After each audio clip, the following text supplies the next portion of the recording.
What a glow up this datasheet has received. That's right, today we're talking about the Nightbringer.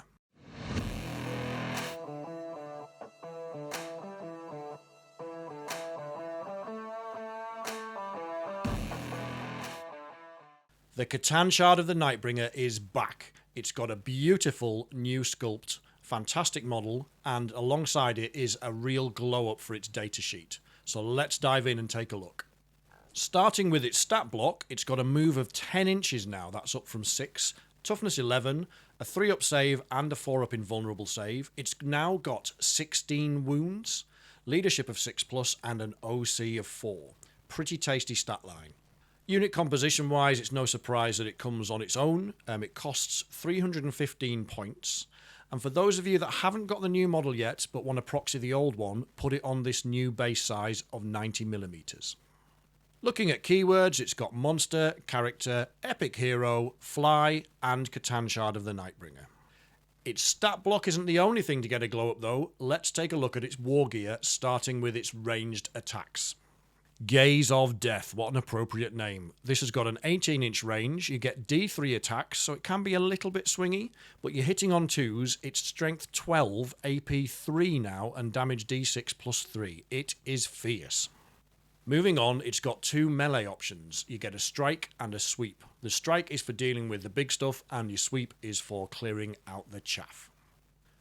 Starting with the strike profile on the side, it gets 6 attacks, it's hitting on 2s, it's strength 14, AP minus 4, and it's damage D6 plus 2. You also get devastating wounds. So you can see already this is going to be brilliant into the big stuff. Things like tanks, monsters, etc. Particularly anything that hasn't got an invulnerable save. I mean, you are going to put some serious hurt on a land raider, for example.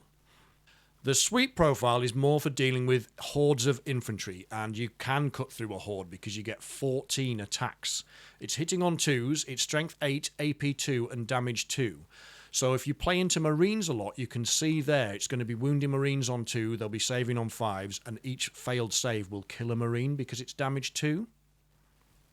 So he remains a very, very effective damage dealer in this game, but what else has he got up his sleeve? Let's have a look at his abilities. Core abilities, he's got reanimation protocols, and now he's gained deep strike. This one is massive, and we'll talk about that more in how to play this model, so stay tuned for that. On top of that, he has a 5-up feel no pain, and he still has deadly demise D6. In addition, he is an enslaved star god, so he cannot be your warlord. He's also got a couple of great abilities, one offensive and one defensive, so let's take a look at them. Drain Life is a great one to use if you're surrounded by enemies. It happens at the end of the fight phase, and every enemy unit within 6 inches must roll a d6, and on a 4-up it takes d3 mortal wounds. The defensive buff was Necrodermis, and this has had a huge change which has split the Necron community. In the past, Necrodermis used to mean that you halved all incoming damage. So if it was damage 4, you would reduce it to damage 2. If it was damage 5, you rounded it up to damage 3. Instead of this, it is now all enemy attacks are -1 damage. And remember, because a few of you have asked, damage can't go below 1. It can't reduce damage to 0. If it is a 1 damage attack, it's still 1 damage. In my opinion, this is a small glow-up, in fact. In the past, because the Nightbringer only had a 4-up save, it was vulnerable to small arms fire, particularly small arms fire with lethal hits. Volume of fire could take it down, and that is less likely now. However, of course, it is more vulnerable to high damage weapons, but his increased movement means there should be less chance of him being out in the open for your opponent to get line of sight with those big guns. And that leads us on nicely to the next segment, how to play this unit. I've got a couple of ideas here. If you've got some additional ones, let me know in the comments and we can share that with the rest of the community. The first and perhaps most obvious way is as a big game hunter. And what I mean by that is go and take out your opponent's biggest threats. And this is made much easier now because he has deep strike. Rapid ingress is your friend here. That's that 1 CP strat. Bring him in at the end of your opponent's movement phase, somewhere where he's out of line of sight from those big guns, but somewhere where his movement will enable him to get a charge off so he can go and kill that big game. Just be aware, obviously, he does have a bigger base, so be aware of that because there's less room to deploy him. In the past, one of the challenges was actually getting into combat or getting up to where you wanted to be with him because he was so slow and he didn't have deep strike. So he could come in from a board edge, but then you were limited in how you could protect him from enemy fire. This solves all those problems, and I think it is going to be my go-to way of deploying the Nightbringer. The second is Distraction Carnifex. What's this? Well, start him on the board, pretty high up in your deployment zone, yeet him forward and go and disrupt those enemy lines, cause chaos. Your opponent will be forced to focus on the Nightbringer, and that enables the rest of your army to take board control. Now, I will give this a try, but I personally much prefer using him from deep strike, using that rapid ingress we just talked about, but this is an alternative way to use him. The third way is as a countercharge unit to counter-attack your opponent. And this works really well if you are playing the hammer and anvil style. He is a phenomenal hammer. So if you have an anvil, for example, a warrior brick, you place him close behind that warrior brick somewhere he can't get shot, and then as soon as your opponent throws something big into the warrior brick, out he pops, boom, it's dead, thank you very much. What about the best detachments to play him in? Because we've got 3 new ones, so there is lots of options now. Let's take a look. For me, the best 3 are Pantheon of Woe, the new Catan detachment, Hypocrite Legion, and also Awakened Dynasty. In Pantheon of Woe, he's an absolute auto-include. There's incredible synergies with this detachment in terms of the strats, etc. He goes up about 30 points because he gains an enhancement which gives him advance and charge, which is mental. Now that therefore enables you to do a lot more with him in terms of that distraction carnifex we talked about, but it's also super useful still if you're bringing him in from strategic reserve via deep strike. The strats are hilarious. There is one where you can deadly demise on a 3+, and there's another one to fight on death on a 4+, so you've got options there, you've got tools in the toolbox. Now, Hypercrypt, you might think only one stratagem could really apply, but because he's now got deep strike, you get the full benefit of that detachment rule of uppy downy. Basically, at the end of your opponent's turn, if he's not in combat, you can take him off the board, and then in your turn, deep strike him back down. This really enables that kind of bait and switch play style. So what I mean by that is you can set the Nightbringer up on one side of the table, your opponent can trundle his tanks up to try and get line of sight, and then just before he's about to strike, you can switch the Nightbringer to the other side. This enables much better application of force as well. What do I mean by application of force? Well, in real war and in war games, tabletop war games, those battles are won by the correct application of force. And what I mean by that is the right assets in the right place at the right time. And this detachment really enables you to do that with your best asset, the Nightbringer. Last but not least is Awakened Dynasty. I'll definitely be trying this. As you know, I love running the warrior brick, and he is a great protector of the brick. Position nearby for that counter charge, or you can actually start him off the board and again use rapid ingress to eliminate big threats to that brick. There are, of course, other detachments he will work in. To be honest, I think he'll probably work in most at the moment. He's so good, but those are my top 3. Moving on from there, let's take a look at some of the best stratagems, and there'll be no surprise where I'm starting here.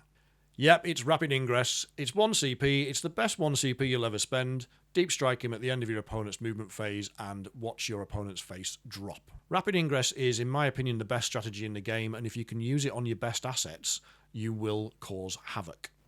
Next up is Heroic Intervention for 1 CP, and how this works is, after your opponent has charged a unit and ended a charge within 6 inches of the Nightbringer, you can then spend that CP and roll to charge them. You don't get your charge bonus, so you don't get fights first, but the Nightbringer is typically strong enough to survive whatever they're going to throw into him and then eliminate that threat.